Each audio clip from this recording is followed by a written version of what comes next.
Hello students, आज हम पढ़ेंगे क्लास 10th का चैप्टर नंबर 1 और उसकी सारी एक्सरसाइज हम आज कंप्लीट करेंगे। ठीक है, चलिए पहला क्वेश्चन है पीबीओ प्लस सी एरो पीबी प्लस सीओ। तो क्वेश्चन में पूछा है कि चार ऑप्शन दे रखे हैं आपको, पूछा है इनमें से कौन सा इनकरेक्ट है। तो आप खुद ही कर लेना, मैं यहां पे आपको समझा देता हूं। देखो, पीबीओ से बना पीबी, मतलब लेड ऑक्साइड से क्या बन गया, लेड। और क्या हुआ यहां पे हुआ रिडक्शन, और क्योंकि यहां पे रिडक्शन हुआ है तो पीबी क्या हो जाएगा, रिड्यूस्ड सब्सटेंस। क्या हो जाएगा, रिड्यूस्ड सब्सटेंस। और जो दूसरा बचा पीबीओ सॉरी, और जो दूसरा बचा कार्बन, कार्बन का क्या हुआ है, ऑक्सीडेशन। कार्बन का क्या हुआ यहां पर, ऑक्सीडेशन। और क्योंकि कार्बन का ऑक्सीडेशन हुआ है तो कार्बन क्या हो गया, ऑक्सीडाइज्ड सब्सटेंस। क्या हो गया है, ऑक्सीडाइज्ड सब्सटेंस। एक बात, अब रिड्यूस सब्सटेंस ही क्या होता है, ऑक्सीडाइजिंग एजेंट। क्या होता है, ऑक्सीडाइजिंग एजेंट। और जो ऑक्सीडाइज सब्सटेंस होता है वो होता है रिड्यूसिंग एजेंट। क्या होता है, रिड्यूसिंग एजेंट। सिंपल, समझ आई? ठीक है। क्वेश्चन नंबर 2, इसमें पूछा टाइप ऑफ रिएक्शन बताओ। ये तो बड़ा आसान है। तो टाइप ऑफ रिएक्शन में कौन सी रिएक्शन है ये है डिस्प्लेसमेंट रिएक्शन। कौन सी है, डिस्प्लेसमेंट रिएक्शन। कैसे पता, क्योंकि हाईली रिएक्टिव एलिमेंट लेस वाले को अपनी जगह से क्या कर रहा है, डिस्प्लेस कर रहा है। क्या कर रहा है, डिस्प्लेस कर रहा है। Question number 3, what happen when dilute hydrochloric acid react with iron film. क्या होगा, तो देखो डाइल्यूट हाइड्रोक्लोरिक एसिड मतलब HCl रिएक्ट करा आयरन के साथ Fe, क्या बन जाएगा ये, FeCl2 प्लस H2। क्या बनेगा, FeCl2 प्लस H2। ठीक है, और बैलेंस करना है इसको, तो आप बैलेंस भी कर सकते हैं इसको। कैसे, इसको 2 लगा दो, हो गए बैलेंस। अगर आप ऊपर वाले को बैलेंस करना चाह रहे हो तो एल्यूमिनियम के 2 हैं, एल्यूमिनियम के 2 हैं, यहाँ पे 2 लगा दो। ठीक, और बाकी चीजें क्या हो जाएंगी अपने आप बैलेंस। नहीं तो यहाँ पे भी 2 लगा लो। ठीक है, इसका मैंने पूरा लेक्चर बना रखा है, आप उसको जरूर देखिएगा। अगला question, what is balance chemical reaction. तो बैलेंस केमिकल रिएक्शन क्या होती है, सबसे पहले लेक्चर में हमने यही पढ़ा था। तो बैलेंस केमिकल रिएक्शन होती है वो रिएक्शन जिसमें equal number of atoms of each element in reactant as well as product side, जिसमें दोनों में रिएक्टेंट और प्रोडक्ट साइड में अगर बराबर नंबर ऑफ एटम्स हैं, इसमें जितने एटम है उतने ही एटम रिएक्टेंट और प्रोडक्ट दोनों साइड बराबर हैं, तो रिएक्शन कैसे कहलाती है, बैलेंस केमिकल रिएक्शन।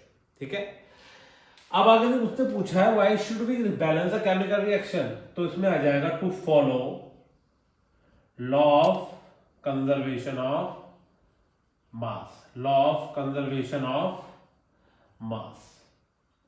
तो law of conservation of mass को फॉलो करने के लिए हम क्या करते हैं, हम इक्वेशन को बैलेंस करते हैं। जब रिएक्टेंट और प्रोडक्ट के साइड मास बराबर होगा, तो जब मास बराबर है तो इसका मतलब number of atoms of each element भी बराबर होंगे, तभी तो मास बराबर होगा। ठीक है, क्वेश्चन नंबर 5, इन दोनों को हमको बैलेंस करना है। तो बैलेंसिंग में मैंने क्या क्या बताया था, सबसे पहले हम किसको सॉल्व करते हैं, मेटल, फिर नॉन मेटल, फिर हाइड्रोजन और ऑक्सीजन। अगर आप पता नहीं लगा पा रहे हैं कि कौन सा मेटल है कौन सा नॉन मेटल है, तो आप सीधा क्या कर सकते हैं, आप पहले हाइड्रोजन और ऑक्सीजन को अलग कर दो, उसके बाद उसके अलावा जो बचा पहले उसको बैलेंस कर दो। तो क्या करेंगे हम, N के 2 है, यहां पे N का 1 है, तो क्या करो, N को 2 कर दो। नाइट्रोजन के कितने हो गए, 2।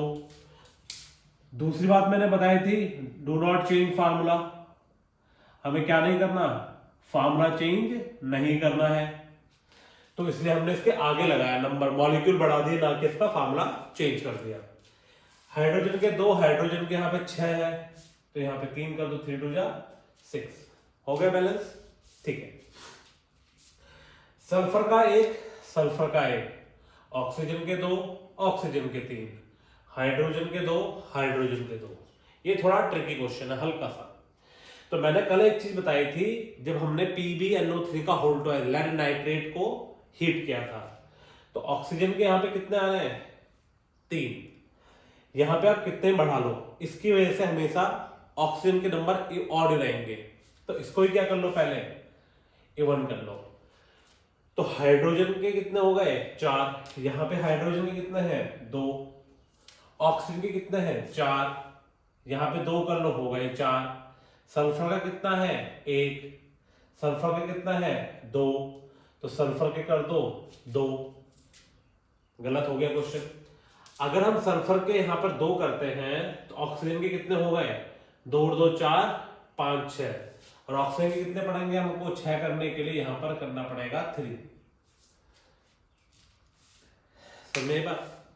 तो पहले क्या करेंगे हम एक बार चेक कर लेते हैं। हाइड्रोजन के 6, हाइड्रोजन के 4, हाइड्रोजन के 4, सल्फर के 2, सल्फर के 2, ऑक्सीजन के 6, ऑक्सीजन के 6, 4 यहां पर और 2 6।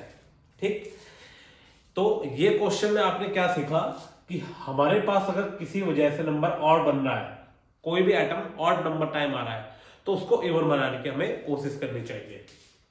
अगला क्वेश्चन BaCl2, तो बेरिलियम Ba1 एल्यूमिनियम 2 एल्यूमिनियम 1, तो इसको क्या कर दो 2 कर दो।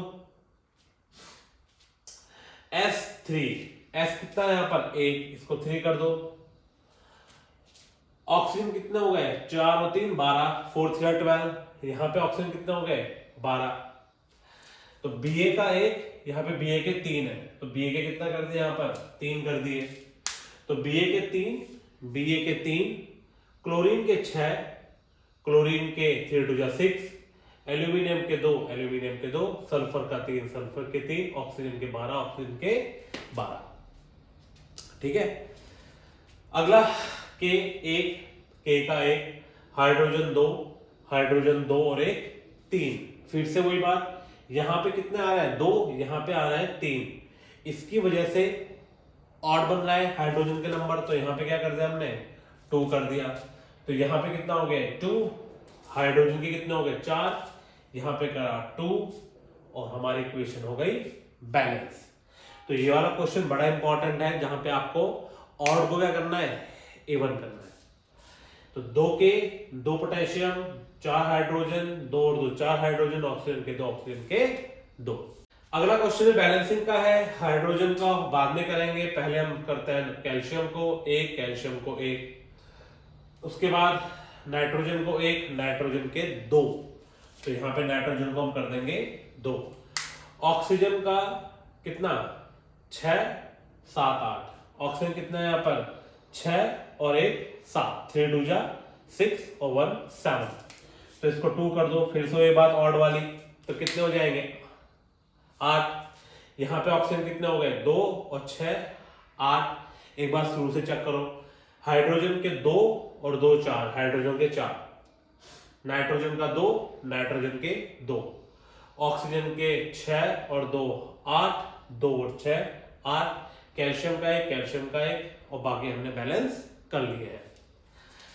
यहां देखो नाइट्रोजन सोडियम का 1, सोडियम का 2, तो पहले इसको 2 कर देंगे हम। अब सल्फर का 1, सल्फर का 1, ऑक्सीजन के 2 और 4 6, ऑक्सीजन के 4 और 1 5, इसको क्या कर देंगे हम इवन। इसके बाद सल्फर का कहां पे थे हम, हाइड्रोजन के हो गए 4, ठीक है। अब ऑक्सीजन के कितने हैं 8, यहाँ पे 4 और 2 6, और यहाँ पे भी 4 और 2 6, ऑक्सीजन के हो गए। ठीक है, अगला क्वेश्चन, ये हमारे बैलेंस है पहले से, सोडियम का 1, सोडियम का 1, क्लोरीन का 1, क्लोरीन का 1, सिल्वर का 1, सिल्वर का 1, नाइट्रोजन का 1, नाइट्रोजन का 1, ऑक्सीजन का 3, ऑक्सीजन का 3। इस वाले में बेरियम का 1, बेरियम का 1, क्लोरीन का 2, क्लोरीन का 1 2 कर दो, हाइड्रोजन का 2, हाइड्रोजन के 2, SO4 SO4 S का 1, बैलेंस। ठीक है, क्वेश्चन नंबर 9 है कि एंडोथर्मिक और एक्सोथर्मिक का क्या मतलब है। तो मैंने अभी बताया था एक्सोथर्मिक का मतलब जिसमें हीट रिलीज होती है या एनर्जी रिलीज होती है अलॉन्ग विद प्रोडक्ट। अगर प्रोडक्ट के साथ आपकी हीट या किसी भी फॉर्म में एनर्जी निकल रही है तो क्या कहलाती है आपकी एक्सोथर्मिक रिएक्शन। इसके एग्जांपल कौन कौन से थे, तो हमने पहला पढ़ा था डिकम्पोजिशन ऑफ वेस्ट मटेरियल या डिकम्पोजिशन ऑफ वेजिटेबल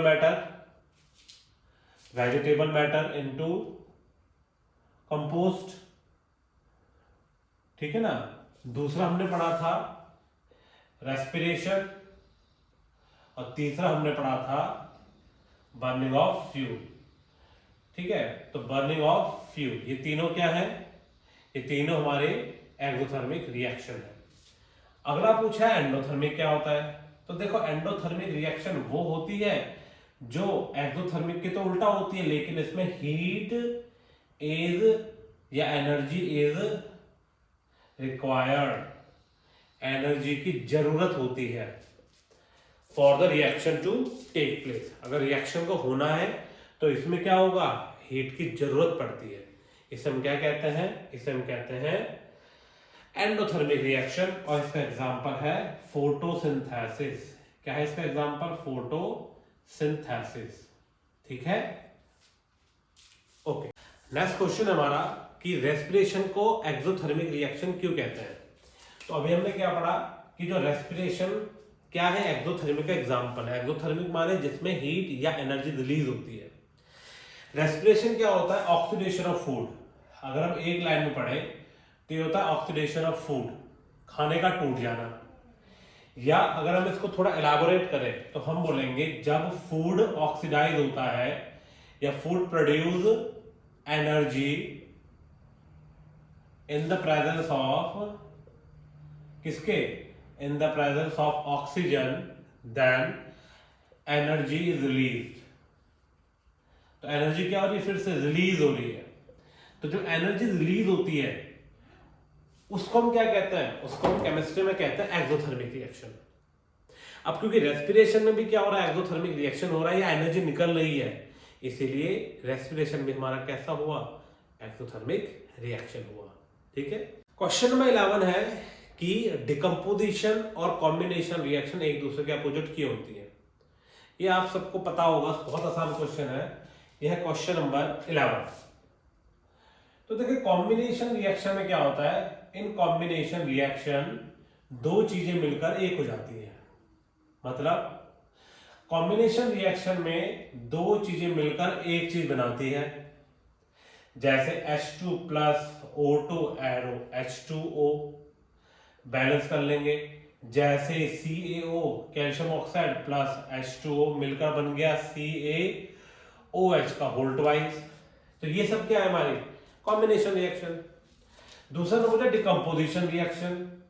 तो जो डिकम्पोजिशन रिएक्शन है वो रिएक्शन कैसी होती है, जिसमें एक चीज टूट जाती है। अब क्या हो रहा है, ए भी टूट कर क्या बन रहा है, A प्लस बी। जैसे तो ये हमने देखा कि एक चीज दो में टूट गई, ठीक। तो ये कैसी रिएक्शन हुई, डिकम्पोजिशन रिएक्शन। एग्जाम्पल PbNO3 का होल ट्वाइस। तो क्या हुआ है, PbO plus NO2 plus O2। या CaCO3 को हीट कर दिया आपने तो क्या मिला, कैल्शियम ऑक्साइड प्लस CO2। ये सब क्या है, ये सब है हमारी डिकम्पोजिशन रिएक्शन, ठीक है। और ये क्या है हमारी कॉम्बिनेशन रिएक्शन, ठीक। तो दोनों में हमने देखा दोनों अलग है। इसके अलावा अगर आप और देखें तो ये रिएक्शन जो होती है कॉम्बिनेशन रिएक्शन, ये एक्सोथर्मिक हो सकती है। कैसी, एक्सोथर्मिक, क्योंकि अभी हमने देखा एक्सोथर्मिक में क्या होती है, हीट रिलीज होती है। मैं कह रहा हूं हमेशा नहीं होती, पर एक्सोथर्मिक रिएक्शन ज्यादातर कॉम्बिनेशन रिएक्शन ही होती है। डिकम्पोजिशन रिएक्शन एंडोथर्मिक होती है क्योंकि इसको एनर्जी की रिक्वायरमेंट होती है, हमको एनर्जी देनी पड़ेगी। यहां पे हम हीट एनर्जी दे रहे हैं, फिर हम लाइट एनर्जी देंगे, कौन से में, AgBr को हम क्या देंगे, सनलाइट, और तोड़ देंगे इसको Ag प्लस Br2 में। इसके अलावा वाटर को तोड़ने के लिए हम इलेक्ट्रिसिटी का यूज करते हैं, H2 प्लस O2। तो यहां पे एनर्जी की जरूरत पड़ रही है, इसलिए कैसी रिएक्शन है, एंडोथर्मिक रिएक्शन।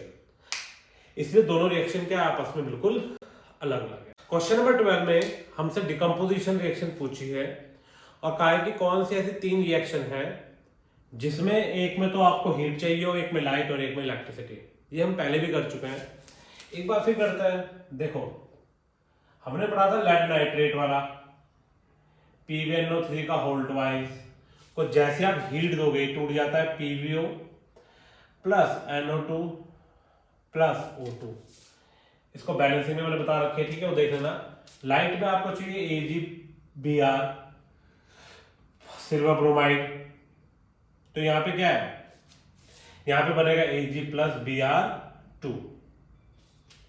तीसरा नंबर पे इलेक्ट्रिसिटी, तो H2 जो वाटर को आप इलेक्ट्रोलाइसिस करोगे या इलेक्ट्रोलाइटिक डिकम्पोजिशन करोगे, इलेक्ट्रोलाइटिक डिकम्पोजिशन करोगे तो क्या मिलेगा आपको, तो आपको मिलेगा H2 प्लस O2। ठीक है। क्वेश्चन नंबर 13 है हमारा डिफरेंस बिटवीन डिस्प्लेसमेंट और डबल डिस्प्लेसमेंट रिएक्शन। देखो डिस्प्लेसमेंट रिएक्शन में क्या होता है, हाईली रिएक्टिव एलिमेंट जो भी होगा वो क्या करेगा, हाईली रिएक्टिव एलिमेंट डिस्प्लेस कर देगा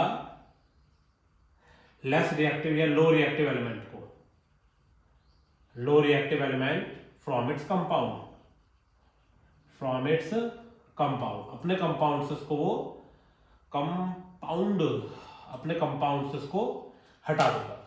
जैसे जिंक और आयरन FeSO4, तो हम देखेंगे जिंक क्या करेगा, जिंक आयरन को उसकी जगह से हटा देगा, क्योंकि जिंक क्या है, ज्यादा रिएक्टिव है आयरन से, तो जिंक ने इसकी जगह ले ली और ये इसकी जगह चला गया।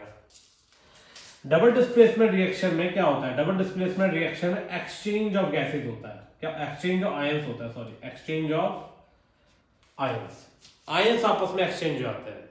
इसका एग्जांपल पढ़ा था Na2CO3 plus CaCl2 arrow NaCl plus CaCO3, तो ये पॉजिटिव है, ये नेगेटिव आयन बनाता है, ये पॉजिटिव नेगेटिव, ये पॉजिटिव इसके साथ इसकी जगह ले ली इसने, तो क्या बन गया NaCl, और इस वाले ने इसकी जगह ले ली पहले वाले की, तो क्या बन गया ये, तो ये बन गया CaCO3।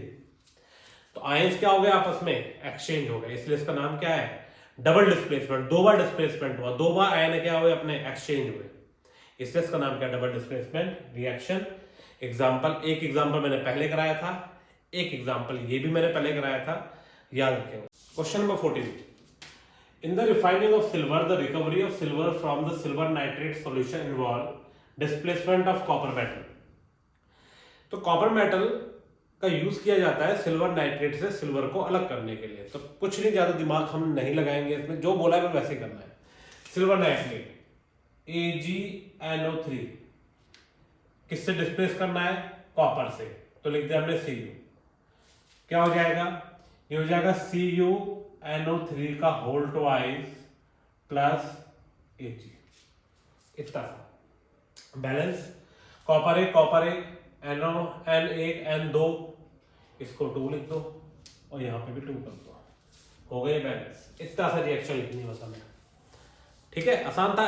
आपको फार्मूला याद करना है सारे, और 9th क्लास में जो आप फार्मूला मेकिंग सीख के आए हैं उसका बड़ा इंपॉर्टेंट रोल है यहाँ पर, ठीक है। व्हाट इज प्रेसिपिटेशन रिएक्शन, तो प्रेसिपिटेशन रिएक्शन क्या होती है, reaction in which precipitate form, simple, reaction in विच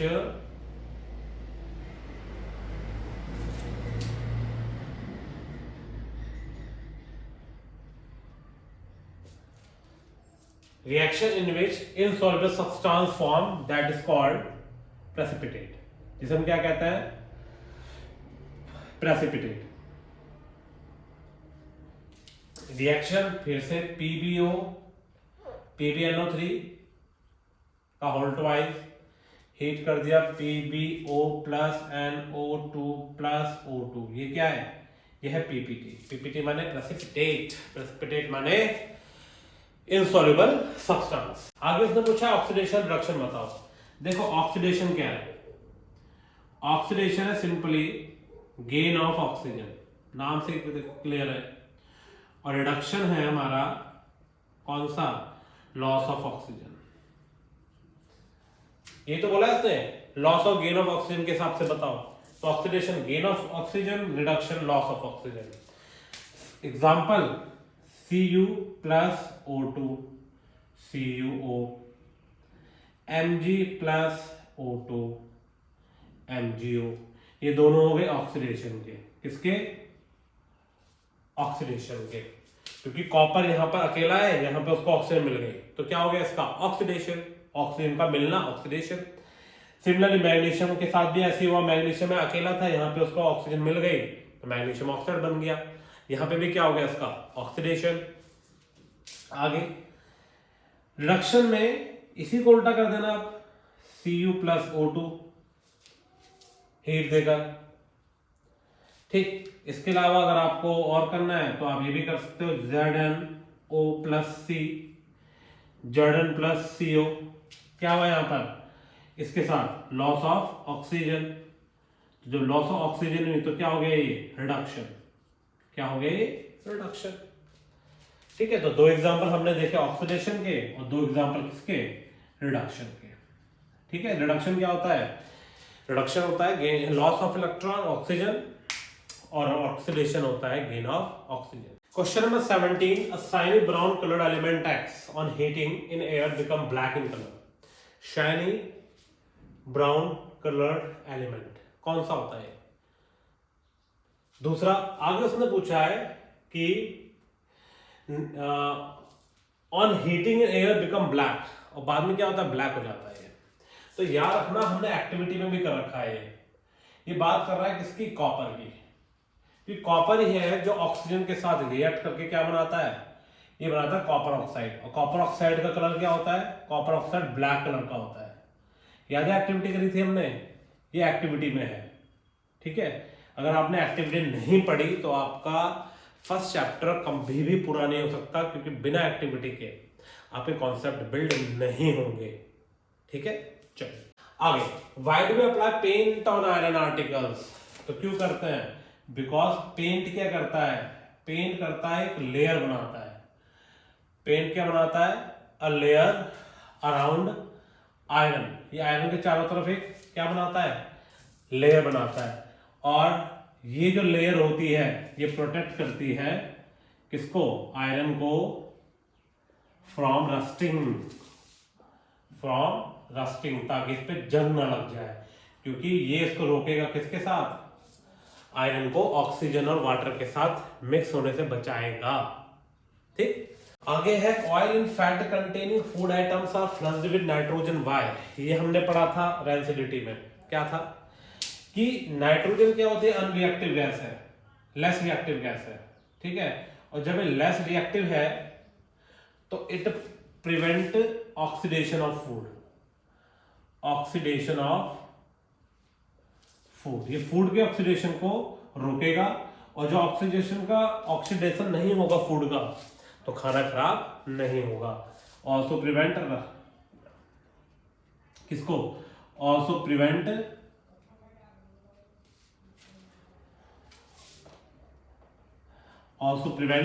किसको? रैंसिडिटी होने से बचाएगा खाने को। ठीक है, तो बात वही है। ठीक है, कि जो नाइट्रोजन है वो अनरिएक्टिव है, और being an unreactive gas it prevent food from being oxidised, otherwise food will become rancid. Corrosion क्या होता है? कोरोजन होता है वो प्रोसेस जिसमें कोई मटेरियल डिटीरियोरेट हो जाता है। डिटीरियोरेट जब वो किसकी प्रेजेंस में आता है? वाटर, ऑक्सीजन, कार्बन डाइऑक्साइड, या किसी भी भार के उससे, किसी भी अदर चीज से अगर वो रिएक्ट करता है।